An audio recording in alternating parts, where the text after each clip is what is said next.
Muito boa noite, ou o horário que seja que você está vendo aí.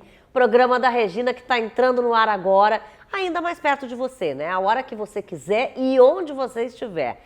Basta se inscrever aqui no canal e acompanhar conteúdos que fazem parte do nosso dia a dia. Hoje eu recebo aqui Miss Universe Trans Brasil 2025, Stephanie Vilaça, recém-coroada, que vai para a Índia, inclusive, viu, no fim do ano, representar o país no concurso mundial. Tem um timaço de colunistas que vocês já conhecem, né? E novos nomes chegando para somar. Vamos falar de saúde, bem-estar, empreendedorismo, seus direitos, design, cultura e muito mais. Sempre com episódios inéditos, todas as quartas-feiras, às 8 da noite. É jornalismo, entretenimento juntos, do jeito que você gosta. Com patrocínio especial, claro, deles, né? Da Simoneto Grupo do Arte, ambientes lindos e modernos, nas lojas da Avenida Plínio Brasil Milano 1689, Ipiranga 7630 em Porto Alegre e também na Rua Liberdade 46 em Canoas. E também da Via Pádova, claro, móveis e decoração, onde nós estamos aqui, né? Exatamente, que fica no segundo andar da Simoneto, da Avenida Ipiranga 7630. Simoneto e Via Pádova, elegância e sofisticação para o seu lar.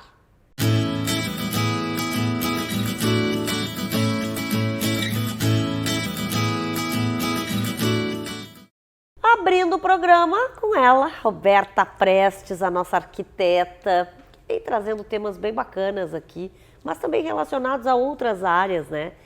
E hoje a gente vai falar de uma coisa que se falou muito, principalmente logo depois, né, que teve a pandemia, que é a área dela, arquitetura pós-pandemia, mas se fala até hoje, porque eu acredito que mudou muita coisa dali para cá, né, Roberta? Radicalmente, Regina. Sim, a gente observa uma mudança que vem vindo cada vez mais. Então, a gente vê, assim, ainda hoje, o aumento das pessoas trabalhando home office. É verdade. E, assim, é constante isso. As pessoas querendo conviver e confraternizar em casa e não fora de casa, trazendo as pessoas para dentro da sua casa e buscando espaços mais acolhedores em que consigam receber melhor. Então, a gente observa isso pós-pandemia. E é engraçado essa questão do pós-pandemia e do receber, e realmente mudou tudo. Tanto que as pessoas no home office, depois até se criou uma forma híbrida, um pouco em casa, um pouco na empresa, só que as pessoas não queriam mais a empresa.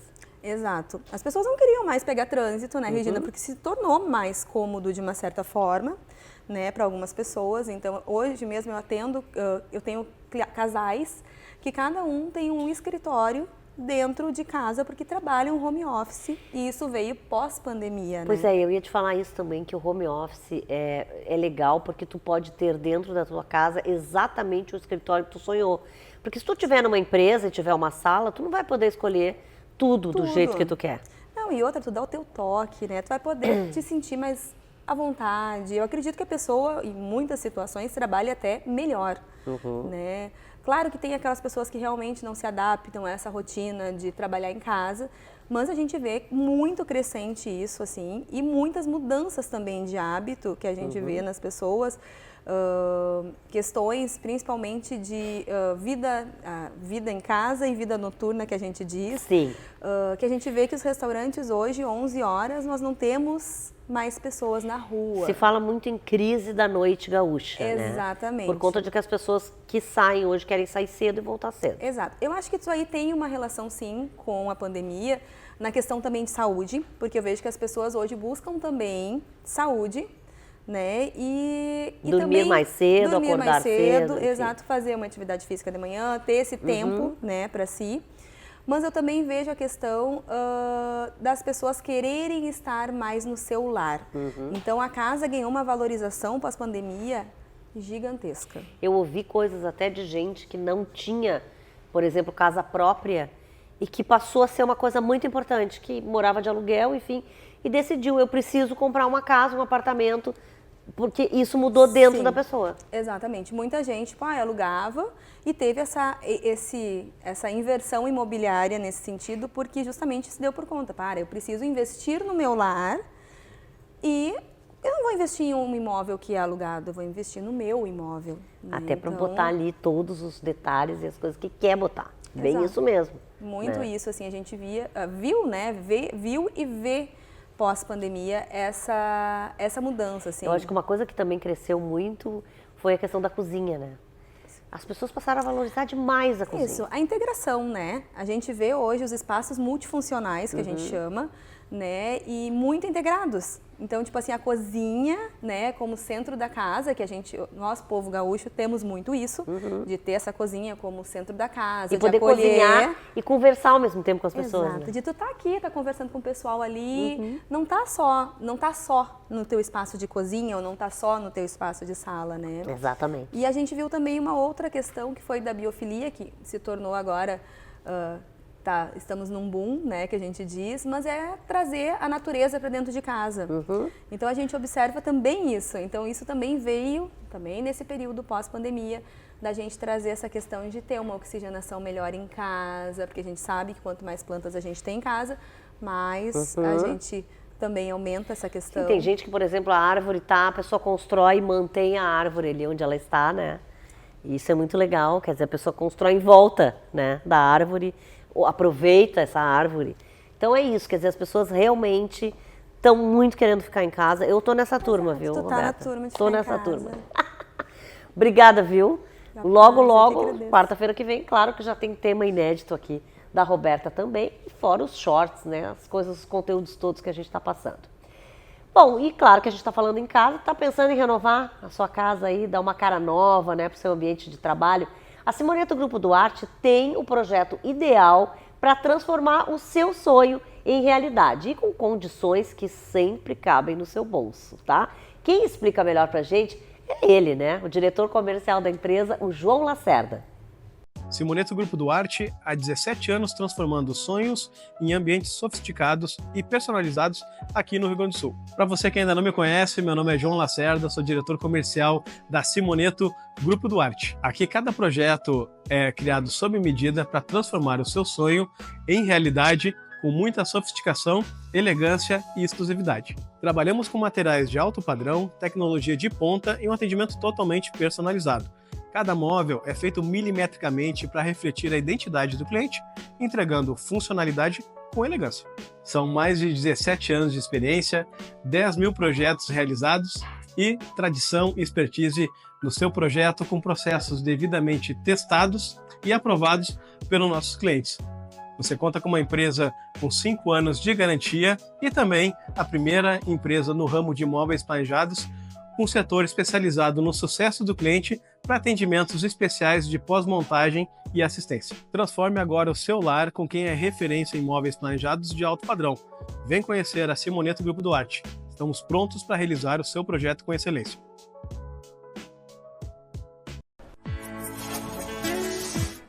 O assunto do Espaço Estilo Simoneto de hoje é com ela, Flávia Silveira, que já esteve comigo também. Já conversamos muito, ela é corretora de imóveis. Mas a Flávia hoje veio para falar de um evento sobre atendimento humanizado, né, Flávia? Me conta o que é esse evento. Primeiramente é uma honra estar novamente aqui, né, de volta Ficamos ao muito programa. felizes também de te receber. Obrigada pela oportunidade. Então, esse evento vai ser em parceria, né, com a Simoneto. Esse atendimento humanizado, né, já estou no mercado há 5 anos e ele surgiu com a necessidade, principalmente através da minha história. Eu precisei ser parada em 3 momentos da minha vida. A gente sabe que às vezes no piloto automático a gente quer dar conta de tudo. História da saúde mental, né? Exatamente. E o mês de setembro, né, traz muito disso. Então, Sim. assim, a mulher, ela já vem historicamente com isso, né? A gente tem que se dividir em tantas áreas que a gente não se percebe. A gente não busca o autoconhecimento. E quando a gente vai para um atendimento, quem trabalha com vendas no mercado imobiliário, quando a gente vai para esse atendimento, a gente precisa entregar a essência, né? Porque o cliente hoje, ele busca pela experiência. Ele não compra metros quadrados. Ele compra a experiência que tu proporciona e o sonho que tu vai realizar. Então, com base nessa necessidade de ter um ambiente onde a gente possa fazer trocas, onde outras mulheres possam falar das suas dores e também fazer trocas, né, sobre como é que está hoje a sua rotina, como é que equilibra, né, a vida pessoal e a vida profissional. Então, surgiu a ideia do evento de trazer, né, toda à tona esse atendimento com essência. Porque é tão difícil, né, Flávia? A gente fala, mas na prática É muito é realmente muito difícil a gente administrar tudo que a gente tem na vida, né, no dia a dia da gente. E realmente ficar feliz, né, viver realmente uma experiência bacana dentro da sua casa, tendo um projeto bacana. Com certeza. E aqui no Rio Grande do Sul a gente não tem ainda esse espaço. A gente tem alguns movimentos do empreendedorismo feminino, mas com conexões e lideranças no mercado imobiliário ainda não surgiu. Então essa foi a necessidade, ouvindo algumas colegas também, porque a gente fala da saúde mental, não é sobre o volume, porque vem muita pressão, são metas que a gente precisa bater, né, de atendimento, mas não é sobre a quantidade, em sim da qualidade que tu vai transmitir para o teu cliente. Só que como é que eu vou entregar a essência se eu não estou me olhando, se eu não estou me cuidando? E esse evento ele acontece onde, né? Vai acontecer, que a gente depois vai chamar, claro, também mais perto. Mas quem é que pode participar? Quem pode participar? Ele vai acontecer aqui em parceria com a Simoneto, então vai ser em uma das lojas, tá? A gente vai divulgar um pouco mais pra frente. Está aberto para mulheres empreendedoras e principalmente as lideranças femininas, conexões dentro do mercado imobiliário, para corretores de imóveis também. Pois é, porque aí se fala assim, mas o corretor de imóveis, mas será que precisa desse atendimento humanizado? Acho que cada vez mais, né, Flávia? Porque o corretor, assim como também o arquiteto, enfim, o decorador, muitas vezes, ele entra dentro da casa da pessoa, né? E ele vai entrar na tua vida, na verdade, naquele momento que tu tá comprando, adquirindo um imóvel, né? Com certeza, ele vai fazer parte da tua história. E como que eu vou participar da história do meu cliente se eu não tô de uma forma tão intensa, tão inteira, né? Porque às vezes a gente tenta se moldar de acordo com cada etapa da nossa vida. Então é sobre um equilíbrio. Corretoras, mulheres que lidam com o público principalmente, precisam ter essa busca. Não é sobre a intensidade ali, mas é sobre uma dosagem, um equilíbrio. Tem momentos que eu vou ser mais intensa num grupo, numa área, e outras em outros momentos em Então outras. vai ser também uma, vamos dizer assim, uma troca de experiências. Com certeza. E negócios também, troca de experiências, né? Negócios também. Marketing também. Um marketing, um network, né? O network Muito importante. hoje é tudo também. Com certeza. Ô Flávia, muito obrigada. Obrigada E a gente a vai estar, você. claro, divulgando para vocês depois a data, né? Mais perto aí desse evento. Valeu, obrigada mesmo. Obrigada Tá pela bom? oportunidade. Gente, vocês já ouviram falar em rosácea? Sim, tem muita gente, né, que inclusive sofre com isso. E a rosácea traz para muita gente esse desconforto. Eu fui até o consultório da doutora Stephanie Seolin para entender as causas e os tratamentos desse problema. Mais uma vez aqui no consultório da doutora Stephanie Maynard Seolin. O tema hoje que a gente escolheu incomoda algumas pessoas, principalmente as pessoas de pele mais clara, né, que reclamam bastante de quando ficam assim rosadinhas, vermelhinhas, né, e ficam com bastante frequência. Pois isso é a rosácea, é isso, Stephanie? Isso mesmo, é a rosácea. Que tu me perguntou antes da gente iniciar as gravações se era uma doença, porque muitas pessoas não têm essa ideia de que a rosácea é sim uma doença. Então, para explicar melhor, a rosácea é uma doença inflamatória da camada vascular da pele, que é a camada onde estão os vasinhos. Então, esses vasinhos, eles ficam muito mais reativos. Sabe que no frio os nossos vasos ficam mais encolhidinhos e menorzinhos, no calor eles dilatam e ficam mais gordinhos e cheios de sangue. E o que acontece nas pessoas que têm rosácea é exatamente isso, uma fragilidade capilar por essa reação inflamatória. Então, bebe uma bebida mais alcoólica, entra num lugar mais quente, come uma comida mais apimentada e aí essa vascularização, a vasodilatação ocorre momentaneamente, deixa a bochecha bem avermelhadinha. Sem falar nas pessoas que ficam envergonhadas ou nervosas e também. Então, ela é uma vasodilatação reativa que acontece. Então, as pessoas que têm rosácea, num primeiro momento, as primeiras manifestações são isso. Depois, ela tem vários graus. Então, a eritema telangiectásica é isso, fica vermelhinho e passa. Depois de um tempo, com a evolução da doença, é um vermelhinho que já não passa mais. A pessoa fica sempre vermelha. E aí, a terceira fase da doença é quando já começam a sair lesões, pústulas, que muitas vezes são confundidas, inclusive, com acne. Porque parece uma espinha, mas é nos locais onde tem esse rubor, essa vermelhidão. Tá, mas então, por exemplo, a pessoa pode detectar, como tu disse, fazendo uso, por exemplo, do álcool, toma um vinho, fica assim e tal. E aí, existe um tratamento para isso? Existe um tratamento que a gente fala que é para evitar as crises, porque essas crises de pústulas podem ser bem feias. Pode demandar o uso de antibiótico por 30 a 90 dias. Então, a gente faz uso de tratamentos para manutenção, para não deixar a doença evoluir. Muitas vezes a gente indica luz intensa pulsada para fazer a cauterização desses vasinhos. O uso de alguns produtos é contraindicado, então produtos que contenham ácido salicílico, ácido retinóico, não são todos os lasers, todos os tratamentos de pele que podem ser feitos por quem tem rosácea. Então é uma pele extremamente sensível que demanda um olhar mais cuidadoso, tanto dos tópicos quanto de cuidados básicos, como não lavar o rosto com a água tão quente, nem com a água tão gelada, porque ela responde aos extremos de temperatura.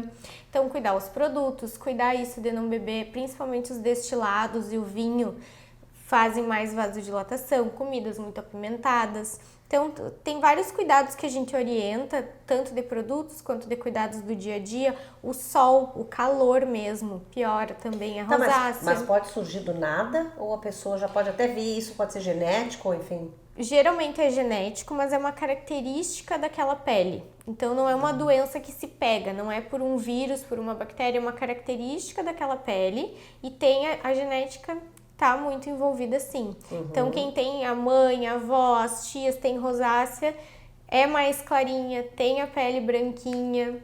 Já pode fazer uma espécie de prevenção, digamos assim, se já viu que a família toda tem? Se tá notando que fica com esse rubor, de vez em quando vem para consulta e a gente já revisa todos os tratamentos que faz, os usos tópicos que utiliza, a gente já revisa tudo e orienta, né? A pessoa já fica ligada, digamos assim, nos cuidados que tem que ser tomados. E usar os produtos certos, né? E tratar a pele. E detalhe, que muitas pessoas não sabem, mas sabe alguns senhores ou senhoras que tu vê com o nariz bem grandão ou com um queixo bem grandão? Isso também é rosácea, é a rinofima e a metofima. Então, quem tem rosácea tem que fazer um tratamento para não deixar chegar a esse ponto. Ah, então olha aí, quanta dica, quanta informação importante, né? Se você acha que tem, quem sabe já vem conversar aqui com a doutora Stephanie. Obrigada por hoje, Stephanie. Comigo aqui, doutor Gilberto Laorgue Nunes, que vocês já conhecem, né? O nosso cardiologista. E hoje a pauta é, no mínimo, reflexiva, doutor, porque a gente diz o seguinte, que o coração e a cabeça conversam mais do que a gente imagina, né?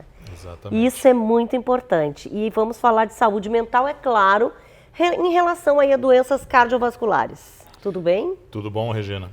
Então, isso é um tópico que cada vez mais tem adquirido uma relevância muito importante. A gente costuma observar na prática diária de consultório, por exemplo, que as doenças cardíacas, né, quando o paciente fica doente, adoece, precisa fazer um procedimento, que existe um impacto psicológico muito grande. Então, o que se começou a perceber é que existe uma via de duas mãos entre doença cardiovascular e saúde mental. Ou seja, às vezes a pessoa tem problemas de saúde mental e isso já está bem demonstrado, aumenta o risco dessa pessoa ter um problema cardiovascular no futuro. Mas qualquer problema de saúde mental ou determinados? Qualquer problema de saúde mental. É interessante porque a Sociedade Europeia de Cardiologia liberou um documento que não é uma diretriz, a diretriz quando se avalia as evidências dos trabalhos científicos, mas é uma nova proposição de abordagem dos pacientes cardiopatas, levando em consideração a saúde mental. E justamente baseado nesse conceito, que uma influencia a outra, ou seja, eu posso ter um distúrbio emocional, que não precisa ser uma doença mental, né, que tem até um estigma associado, mas problemas de relacionamento, problemas financeiros, estresse no trabalho, até os espectros de pessoas com ansiedade patológica, com um distúrbio do humor importante, transtorno pós-traumático, essas coisas todas. Então, o que se percebeu ao longo dos anos, né, é que essas pessoas que têm problemas de saúde mental, elas têm um risco cardiovascular maior. Elas têm um risco maior de ter infarto, de ter acidente vascular cerebral e de ter outras doenças cardiovasculares. E o oposto também é verdadeiro. Então, às vezes pacientes que vinham muito bem, não tinham nenhum problema de saúde emocional, né? Ficam doentes, por exemplo, têm um infarto, precisam eventualmente fazer uma cirurgia cardíaca e isso afeta de maneira muito intensa, né, a psique desse paciente. Então, às vezes, ele pode até desenvolver um distúrbio de estresse pós-traumático por causa de um problema cardiovascular. Meu Deus, mas, bom, e isso foi, na verdade, um documento, né, de consenso lançado recentemente. Exatamente, é um consenso de especialistas, não só médicos cardiologistas, mas de outras áreas, em que se começou a debater, né, essas evidências que já existem há algum tempo e, na realidade, o que eles fizeram é uma nova proposição de como a gente deve tratar esses pacientes. Já faz alguns anos, por exemplo, vários anos na realidade, que esse conceito foi aplicado nas decisões de qual tratamento aplicar, ou cirurgia ou tratamento por catéter, por exemplo, em pacientes que têm cardiopatias graves, doença de coronária grave, doença de válvulas. Então, se criou o chamado time do coração, ou Heart Team, e que junta um clínico, um cirurgião e um cardiologista que faz tratamento por catéter, como é a minha especialidade. Se avalia o paciente, se avalia o caso, se avaliam os exames e a gente decide de comum acordo qual é o melhor caminho a seguir. Não, esse paciente, de repente, cirurgia é mais adequado. Esse outro, procedimento por catéter. Então, isso já vem acontecendo. E a novidade desse documento é que ele está propondo a criação de um outro time, que é o time cardiopsico. Que legal. Para justamente poder avaliar o paciente cardiopata, tenha ele histórico de doença emocional ou psicológica prévia ou não, no sentido de entender o impacto da doença cardiovascular nele, né, como isso pode afetar a sua saúde mental e como condições pré-existentes podem piorar o seu desfecho cardiovascular. Então, a proposição é se criar um time multidisciplinar que tenham médicos, enfermeiros, fisioterapeutas, terapeutas ocupacionais e, especialmente, profissionais da área da saúde mental, psicólogos ou, eventualmente, psiquiatras. Então, a gente começar a avaliar o paciente de uma maneira mais global e entender que a cabeça e o coração interagem muito. E um pode piorar o outro, assim como um pode melhorar o outro. Já está bem demonstrado que pacientes que encaram os problemas de uma maneira mais positiva, e aí inclui, por exemplo, eventualmente problemas cardiológicos que ele possa ter, eles têm uma evolução melhor do que aqueles que se deprimem, que começam a achar que é o fim da vida, etc. Então, a gente precisa entender com que paciente nós estamos lidando, com que perfil. E fazer isso, aproveitar a hospitalização desse paciente, por exemplo, durante um infarto, para fazer essa avaliação dentro do hospital, envolvendo todo esse time, e aí se propor não só o tratamento com remédio, a reabilitação, etc., mas também esse paciente vai precisar de acompanhamento psicológico, ele de repente vai precisar ter um terapeuta ocupacional para poder estimulá-lo a fazer atividades que vão melhorar a saúde mental dele e também cardiológica. Então, é tudo interligado.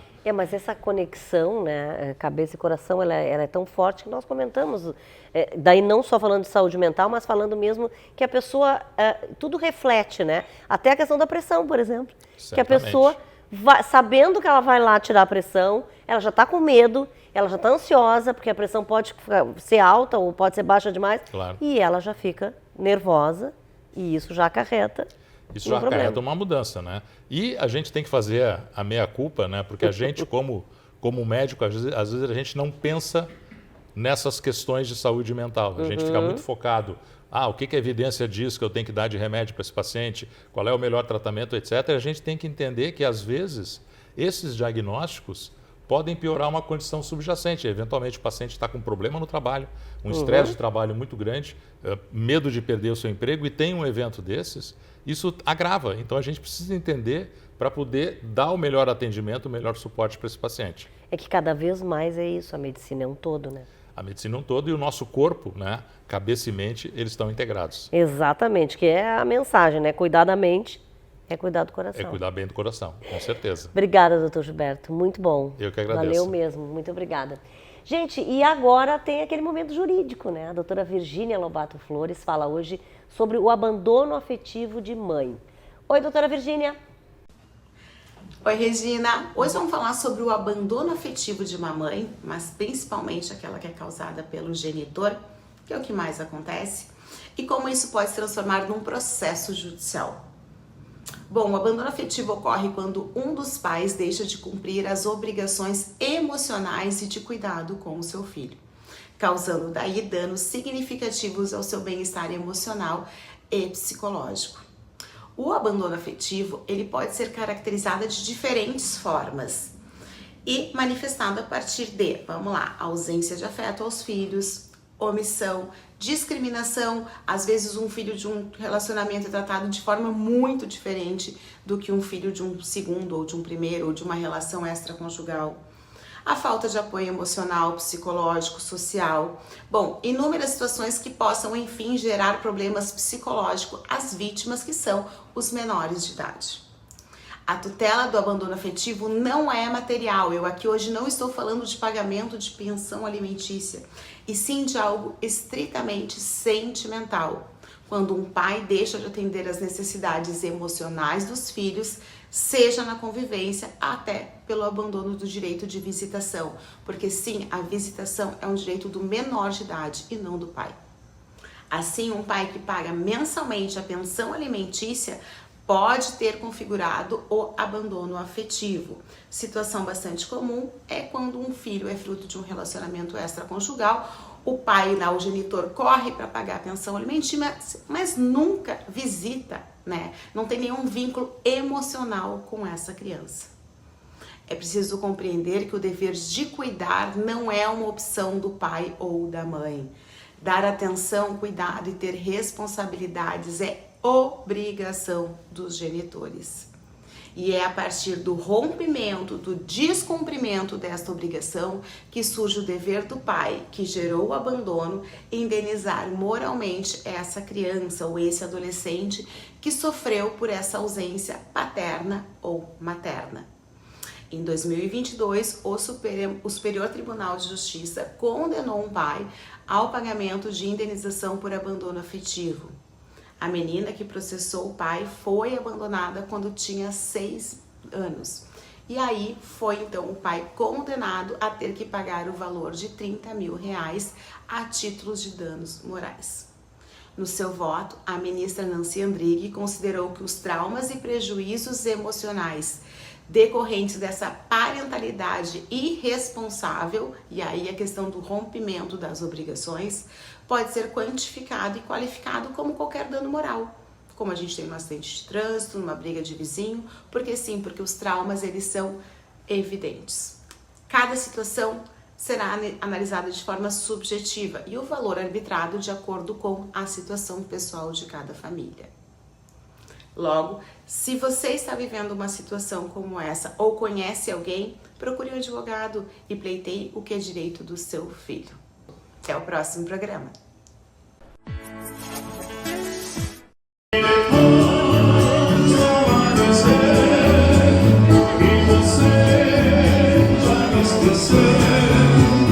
Olha que baita dica! Reconhecida por grandes eventos, Gramado celebra um festival inteiramente dedicado ao Rio Grande do Sul e no mês Farroupilha.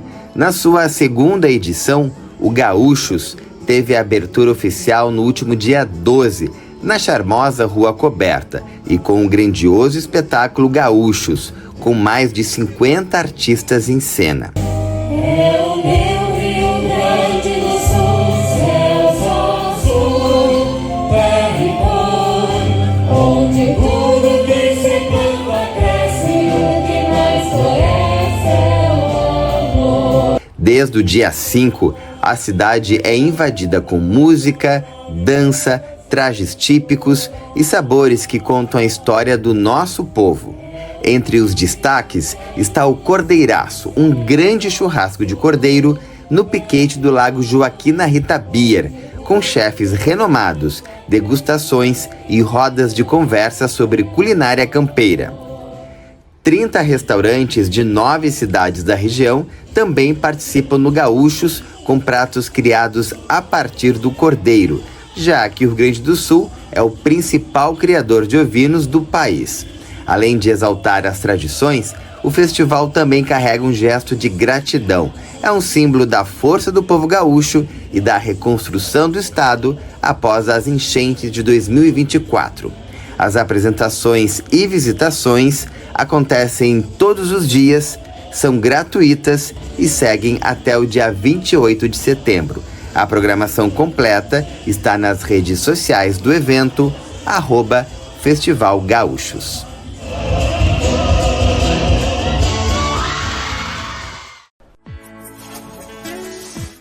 Hora de conversar com ela, Adriane Besca. Eu apresentei ela no programa passado, né? Para quem ainda não a conhecia.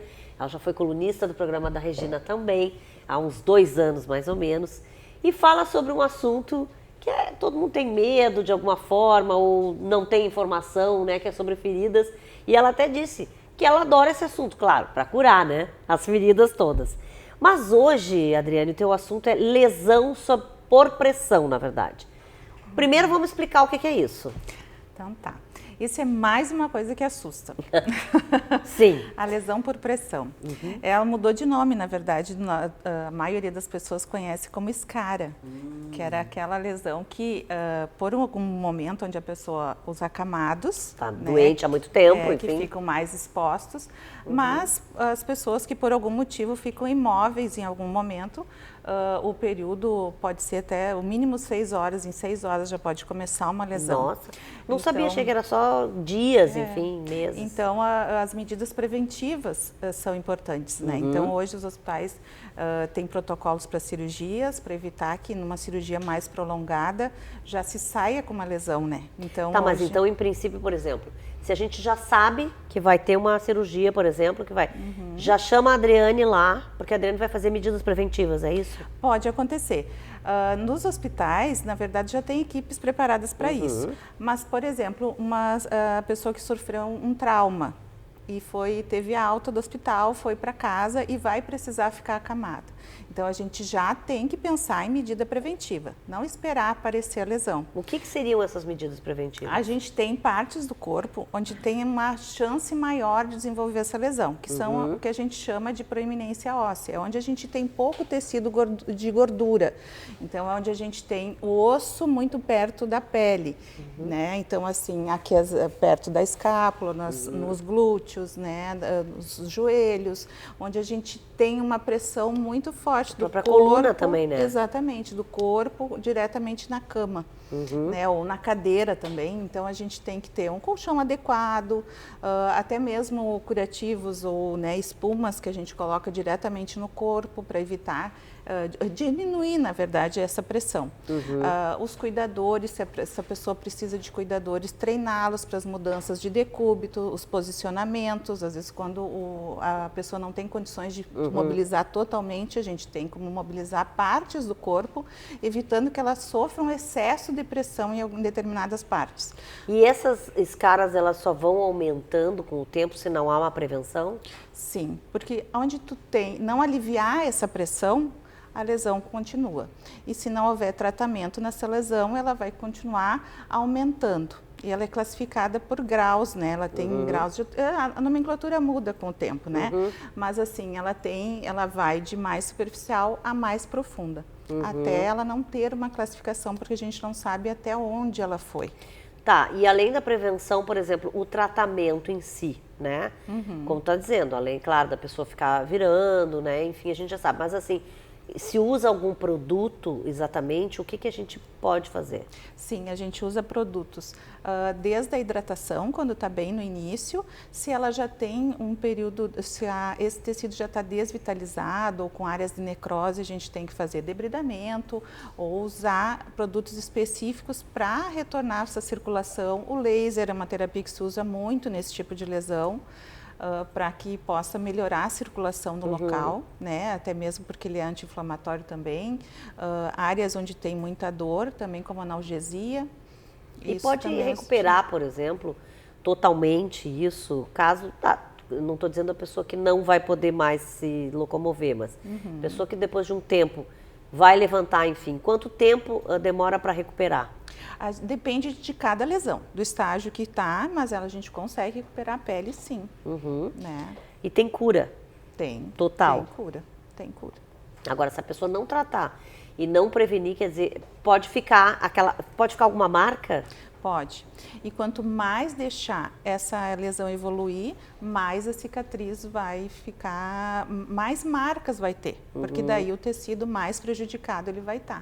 Então, o teu conselho, na verdade, é esse. A pessoa já sabe que ela vai ter algum problema, ou que tem um familiar, né, que tem esse problema, tem que fazer um trabalho de prevenção. Sim, porque nesse trabalho de prevenção vai entrar toda a proteção da pele, a hidratação, a nutrição, a mobilidade, né? A gente entra com um processo todo para evitar que se formem as lesões e não tenha uma repercussão tão grande. E até acho que a pessoa deve ter uma dor também, né? Algum tipo de Exatamente. desconforto. A gente sempre reforça assim, a gente ficar sentado muito tempo já é desconfortável, né? Então, no leito, muito pior. Muito pior. Obrigada, Adriane, como sempre, informações importantes aí, né? Vocês já sabem, então, se tiverem alguém da família ou enfim, a Adriane faz esse trabalho, inclusive, nas residências. Obrigada, viu, Adriane? Bom, e hoje o Alex, que é o CEO, né? Vocês sabem lá, sócio fundador da CG Home Care, está em viagem, né? Novamente, mas dessa vez é para trazer novidade, tá? Apresentar a nova unidade da ACG no Rio de Janeiro. Olha, está carioca agora. Fala aí, Alex. E hoje a gente está aqui na inauguração da nossa unidade de Japeri, que é a mais nova unidade da ACG Home Care no Rio de Janeiro. E eu vou conversar um pouquinho com a Carla Menezes, que é a nossa gerente, a nossa diretora, a idealizadora dessa franquia aqui na região da Baixada Fluminense, que é uma região extremamente carente desse tipo de serviço, porque não existia até o momento uma empresa de atenção domiciliar da região. Tenho certeza que toda a população vai gostar do que vai ver.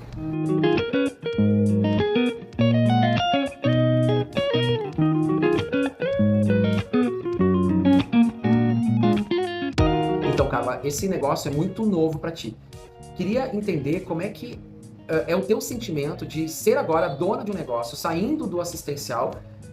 Afinal, tu é fisioterapeuta de formação, trabalhando na ponta no home care, e eu queria entender um pouco como é que foi para ti essa transição e como é que tem sido para ti esse desafio.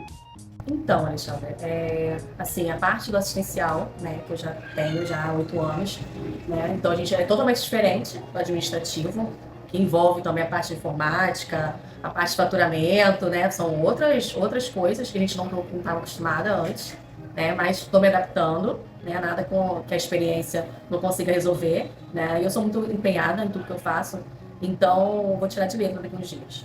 Tá? E como é que assim, essa transição, eu sei que não é fácil. Agora, esses colaboradores contigo, Carla, como é que tu pretende trazer esses colaboradores? Que afinal, tu conhece todo mundo aqui na cidade, né? É uma cidade pequena, a gente tá falando de uma cidade de 105 mil habitantes, e essas pessoas vão começar a trabalhar contigo porque tu vai ser referência aqui na região. Como é que tu vê isso?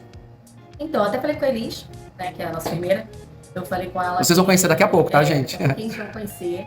Eu falei com ela que ela não ia trabalhar para mim, né? Ia trabalhar comigo. Eu queria trabalhar comigo, porque é uma equipe, né? Tem que estar todo mundo junto, todo mundo unido para a gente estar oferecendo o melhor serviço, né? Então não é trabalhando para mim, né? Para cá, é trabalhando para a empresa e principalmente para o paciente que a gente vai atender, que para mim, e espero que vai ser para toda a equipe, o centro do nosso atendimento. Pois é, a gente tinha conversado agora há pouco. E essa questão de trazer as pessoas pra gente faz parte do DNA da CG. Quem trabalha conosco e que tá em casa nos assistindo sabe como é que a gente trabalha e busca isso, né? De trazer as pessoas como parte do negócio, como participantes, e não apenas como um mero colaborador. E é o que eu vou perguntar pra Elisa agora, que vocês vão conhecer. A Elisa é a nossa enfermeira responsável aqui da região. E ela já é conhecida, trabalha junto ao Sistema Único de Saúde, o que faz toda a diferença. Porque conhece a população, né, Elisa, de uma forma mais direta. Tu sabe os problemas das pessoas. Há pouco agora a gente conversou sobre uma das pessoas que estão passando por um problema aqui na cidade, justamente por ser uma cidade pequena. Como é que o home care ele pode agregar no sistema de saúde aqui da região? Como você fez a pergunta, né, o que a home care Japeri nos traria, né, de benefício para a população. Sou enfermeira há 20 anos no município, trabalho dentro do município há 20 anos, né, dentro do Sistema Único de Saúde. Para mim, o grande desafio é trazer, né, a SG Home Care junto com a Carla, que me convidou para fazer parte desse projeto, né, que eu acho que vai agregar muito a cidade, e junto com a sua parceria, que é uma pessoa que está levando, né, o nosso crescimento profissional, porque tanto eu quanto ela, a gente vinha de uma parte de assistência, agora uma parte burocrática, né, a gente precisa de ter alguém, né, com mais alinhamento, com mais aperfeiçoamento, para a gente continuar essa gestão e trazer para a população de Japeri um atendimento de qualidade, né? De maior qualidade, garantindo, né, um acesso através de plano de saúde, particulares, judiciais, né? Que muitos ainda não sabem, a nossa área é uma área carente, né? E muitos ainda não sabem que tem esse projeto. E é uma população de muitos idosos, né, Elisa? A gente estava me falando mais cedo um pouquinho que a gente tem um número de idosos bem grandes aqui, bem grande aqui em Japeri. Sim, é uma cidade assim que vem aumentando muito e evoluiu muito intelectualmente. E hoje, assim, a gente trabalha muito com planejamento familiar, muitas orientações, e o que acontece? Hoje as pessoas estão cada vez mais pensando nesse planejamento, e com isso, né, a gente está com uma classe cada vez envelhecendo e cada vez precisando mais do nosso suporte. E a CG Home Care, vindo para Japeri, é grande inovador e vai crescer muito o nosso município. Elis, muito obrigado pelo teu depoimento, na verdade ele agrega, porque tu tem um conhecimento da população de 20 anos, então acho que Japeri só tem a ganhar com isso. E Carla, eu queria que tu contasse pra gente e desse uma mensagem para quem quer ser um franqueado e também pro pessoal aqui de Japeri, como é que acha vocês, como é que encontra o serviço da CG. Então, primeiro tem que ter coragem, perseverança, e o mais gratificante agora é estar trabalhando com o processo de segurança, melhorando, para saber que vai melhorar a qualidade de vida de cada paciente que eu for atender. Isso para mim é extremamente gratificante. E se vocês quiserem entrar em contato com a gente, entre no site www.acghomecare.com.br/Japeri. Lembrando que é a primeira aqui de Japeri para estar fazendo esse trabalho com excelência para vocês. E lá vai ter o telefone, vai ter as redes sociais para vocês estarem entrando em contato, tá? Beijo grande, obrigada. ACG Home Care, 25 anos. Obrigada, Alex, valeu. Liliane já está aqui comigo, daqui a pouquinho vamos falar sobre lucros, né, das empresas, aí o que a gente precisa saber. Mas antes eu vou falar de um assunto que eu e ela adoramos, que eu tenho certeza, que é moda, né, gente? E a Márcia Gross, né, vai dar dicas de sobreposição, que é uma alternativa ótima, né, para esse período aí de instabilidade de temperatura. Oi, Marcinha! Oi, Regina. Hoje eu vim em busca de algumas dicas para vocês, que é a sobreposição, porque a gente está saindo do inverno e entrando na primavera. E muitas vezes a gente nem sabe o que vai usar, porque de manhã é friozinho, de tarde esquenta e logo à noite volta o friozinho. Então quero mostrar para vocês, na prática, do dia a dia, como funciona a sobreposição. Eu optei por usar uma camisa que é muito leve, é uma camisa com movimento, ela é toda fluida, ela é muito leve. E eu escolhi lá no meu roupeiro, mexendo, eu achei esse bolerinho aqui, que lá no final vou mostrar para vocês, que é muito legal para sobrepor. É uma dica, assim, bônus que vocês têm que terem. Às vezes algum coletinho que está esquecido, alguma jaquetinha que vocês não estão usando, não se desfaçam, porque ela pode entrar como personal style, ela pode entrar ali como a cerejinha do bolo, né, na sobreposição. As camisas são ótimas dicas para essa época, que não é frio e que não é totalmente calor ainda. Então, os alongados também são super legais, porque daí se esfriar dá para jogar uma meia calça, se esquentar tira a meia calça, bota um tênisinho e tá tudo certo. Então, é muito legal. Pensando na sobreposição, ela é uma peça super referência, eu vou mostrar aqui na prática para vocês, que dá para levar na mão, dá para levar no carro, na bolsa, e funciona super bem. Eu, na minha camisa, vou sair daqui desse evento de moda que eu tô hoje, e tá meio friozinho assim na rua, e aí olhem só que interessante, ele é um bolerinho que ele super aquece e entra aqui como sobreposição. Então a camisa, ela é uma camisa lá de primavera, que eu tinha no meu roupeiro, que eu quis colocar, mas como ainda tá esse friozinho, eu coloquei esse coletinho aqui, que deu assim todo um toque, né? A dica bônus para vocês, não se desfaçam de peças que ainda dá para usar nessa troca de estação. Eu vou levar para vocês lá no estúdio algumas opções, algumas fotos, para vocês terem mais dicas e para ficarem antenadas mesmo de como usar no dia a dia as roupas de vocês, meninas. Um beijo para todas vocês e não percam o programa da Regina, que lá sempre vai ter super dicas de moda para vocês acompanharem. Tá bom, Marcinha. A gente curte então as tuas dicas aí.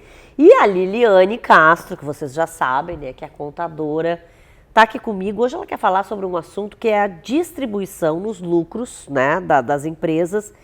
O que é importante saber, Lili, sobre isso? Bom, Regina, assim, as pessoas não sabem, às vezes, nem o que é lucro, né? Exatamente. Lucro e faturamento são coisas diferentes. Faturamento é o quê? Eu vendi um produto ou um serviço, emiti a nota e cobrei. É a receita da empresa. E o lucro é o quê? O que sobrou. A receita menos a despesa é o que sobrou. Se não sobrou, não tem lucro, tem prejuízo. Tá, ou tá empatado, né? Ou tá empatado, ok? O que a gente pode entender disso? O lucro da empresa não tem imposto se eu distribuo. Então, eu tenho o prolabore da empresa, que é o meu recurso como sócio, tá. E tenho o lucro da empresa. No prolabore, eu vou lá no imposto de renda e declaro e vou pagar imposto de renda sobre ele. E o lucro não, eu vou declarar como rendimento isento. Então, tudo isso pode sim se somar ao meu rendimento. É uma forma de certa forma, planejamento tributário. Por quê? Porque eu fixo um valor de prolabore e o restante é lucro. E aí a minha carga tributária como pessoa física diminui. Por quê? Porque eu já paguei o imposto na empresa, eu já paguei o imposto sobre aquela nota. Por que é importante saber isso? Porque quando tu vais fazer o planejamento da tua empresa, tu também tem que saber o teu planejamento pessoal. Tu também tem que separar a tua PJ da tua pessoa física. E tem que fixar, sim, um recebimento para ti. Só que esse teu recebimento, se for um prolabore, tem INSS e tem imposto de renda. Se for o lucro, não. Ele entra sem tributação. Tá, mas então a gente sempre tem que pensar numa margem a mais. Porque muitas vezes vai vir essas taxas todas e tu realmente não está preparado. Exatamente, a gente tem que se organizar já para ter uma sobra na empresa. Porque se eu não tenho uma sobra, como que eu vou agir no imprevisto? Eu tenho que ter uma reserva, e isso seria assim o lucro. Mas quando eu distribuo o lucro para o sócio, essa reserva vai sair do meu caixa. Tá, e nós estamos falando em empresas pequenas. E grandes também. Empresas maiores um pouco, lucro presumido, lucro real também é. MEI também. As pessoas têm dúvidas, como que eu vou declarar a MEI? A MEI, tu declaras um salário mínimo como teu prolabore. E a diferença é lucro se tu tiveres a contabilidade, porque tem gente que acha que MEI não precisa de contabilidade. Não é obrigatório, mas pode fazer.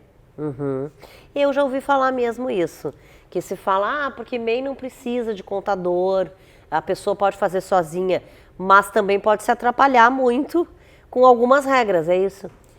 Eu posso fazer o livro caixa, que eu não preciso do contador, eu vou fazer o livro caixa, ok. Mas se eu quero ter essa questão do lucro, eu preciso ter a contabilidade. Daí eu preciso do contador. E se tu emite notas, enfim, né? Também é isso. Mas não é obrigatório. A MEI é uma coisa mais informal, realmente. E onde está a maior parte das pessoas hoje? Estatisticamente, seria na MEI? Não, porque a MEI ela é restrita para um público. Profissional habilitado não pode ser MEI. Ela tem um limite. Ela tem um enquadramento de, digamos, profissões que não podem ser. Profissões habilitadas. Ela veio para quê? Para informalidade. Aquela pessoa que tinha uma barraca de frutas, por exemplo. E ela veio para isso. Só que alguns setores da sociedade, pela MEI não vedar que fossem MEI, eles optaram por ser MEI. Mas profissões mais habilitadas não podem ser MEI. Pois é, mas tem que cuidar isso, né? Porque às vezes as pessoas dizem, mas é simples, eu vou lá na internet e vou seguir o passo a passo, eu vou fazer o MEI. Enquadra errado. Ou, vamos dar um exemplo, tá, Regina? Eu tenho um salão de beleza e tenho os meus cabeleireiros, são todos MEI, certo? Que é o que eu acho que até acontece mesmo. O que acontece? Eu passo um cartão, o meu cartão da empresa, MEI, desenquadra, porque o limite, a MEI tem um limite. Entendi.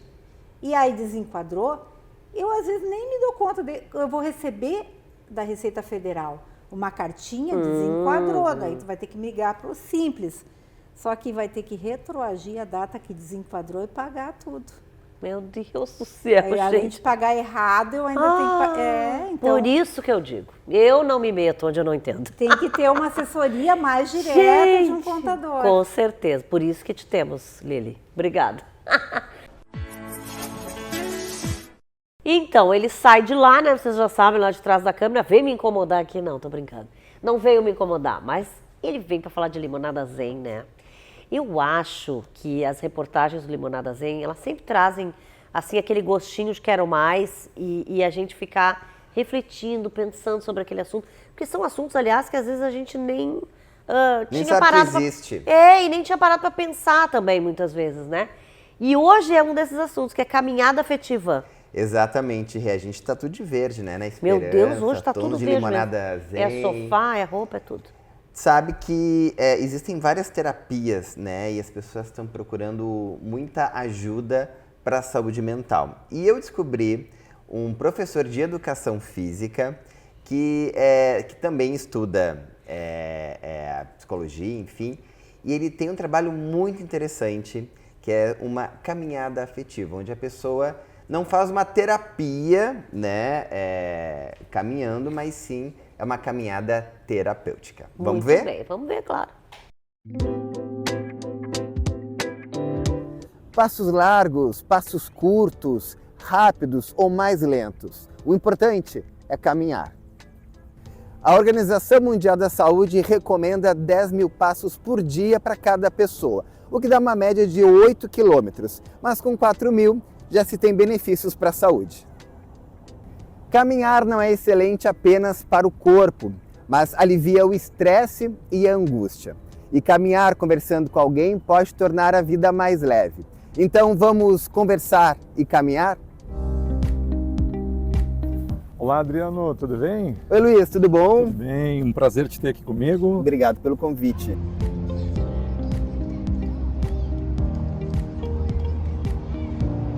Eu posso fazer uma sugestão? Claro. Deixa o celular comigo durante o nosso percurso? Vai ser difícil, mas eu vou permitir. Ok, muito obrigado. Então vamos. Luiz, como as pessoas reagem ao teu convite de ficar com o celular delas?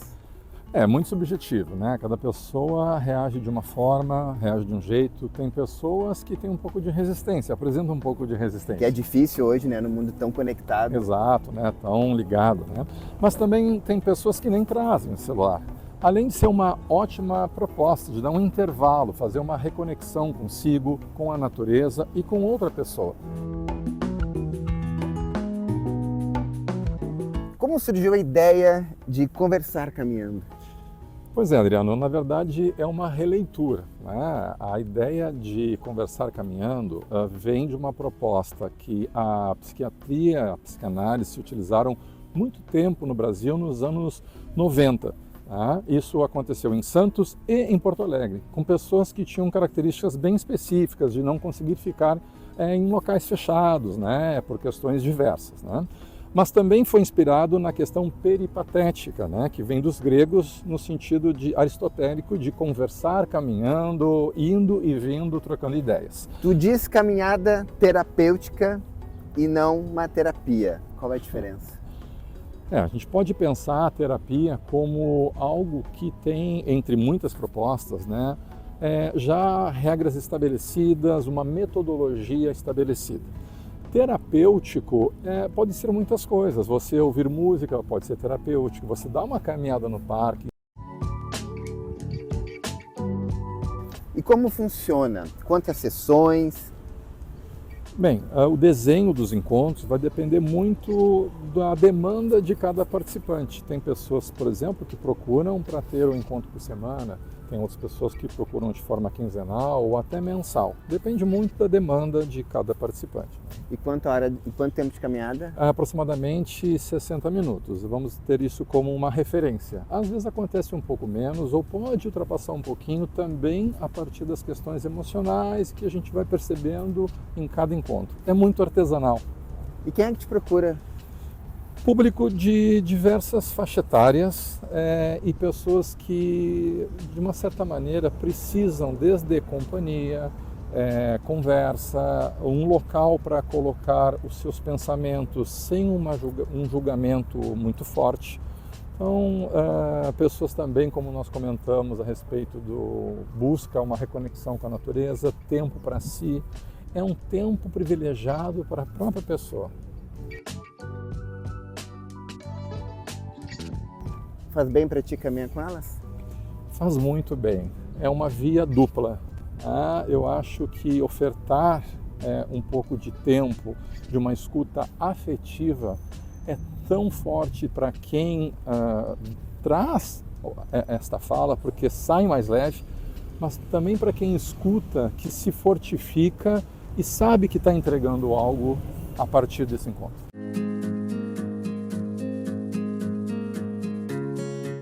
E se chove? Bom, se chover, nós vamos fazer adaptações. Às vezes as pessoas gostam de fazer reagendamentos, né? Mudamos um pouco, mas também houve casos de vamos nos encontrar num café. Afinal de contas, Adriano, pensar um pouquinho junto também é traçar novos rumos e novos caminhos para a vida. O importante é darmos um passo de cada vez, no nosso ritmo, sem se preocupar com o cronômetro da vida que insiste em nos apressar. Ao longo da nossa caminhada, vamos nos cansar muito e o ombro amigo pode nos ajudar a recuperar o fôlego para seguir em frente.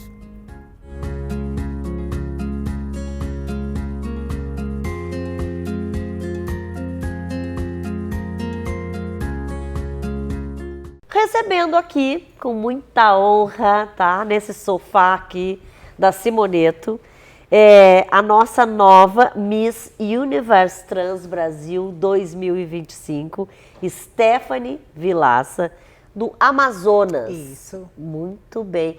Gente, eu estava perguntando para ela aqui se ela tem alguma relação direta com Porto Alegre. Me conta. Então, eu já venho a Porto Alegre há alguns anos, né? Eu comecei a trabalhar como modelo influenciadora em 2019. Em 2019 eu competi o maior campeonato de rainhas que tem na minha região, da região norte, né? Eu fui a primeira mulher trans a competir um campeonato só de mulheres cis. E desde aí eu tive assim um boom na minha carreira muito grande, que eu comecei a modelar, fazer lojas. E uma dessas lojas é a loja da minha amiga, da Bárbara Carvalho, que é daqui de Porto Alegre. Ela trabalha só com moda para meninas e mulheres trans. E a gente fez essa parceria e desde então eu sempre venho para cá uma vez no ano modelar. Você também foi casada com gaúcho já, né? Também, já fui casada com gaúcho daqui da região. Os gaúchos conquistam todo mundo, não adianta. Primeira vez que eu pisei em Santa Catarina. Pois é, mas agora tá morando lá já faz um tempo, né? Já moro em Florianópolis tem 10 anos. Mas no concurso tu representou o Amazonas. O Amazonas, claro. Tinha que representar minha terra. Pois é, mas explica isso que eu queria saber, porque às vezes as pessoas falam isso em concursos, né? Ah, mas como assim? Ela mora em Santa Catarina, ela tá aqui há 10 anos, como é que ela ainda tá representando, né, o estado, enfim? Porque assim, se eu renegasse as minhas raízes, eu acho que eu não teria o apoio que eu tenho. Com certeza. Então, representando a minha cidade, o meu estado, eu acredito que eu tive um apoio maior, até porque as meninas de lá sempre sonharam em ter uma Miss Brasil trans, né? Os concursos de Miss Brasil voltado para a beleza da mulher trans já tem mais de 30 anos. E durante esses 30 anos nunca uma amazonense tinha ganhado, né? Então esse foi um feito histórico também que aconteceu na minha cidade. Foi dia 27, né? Dia 27. De agosto.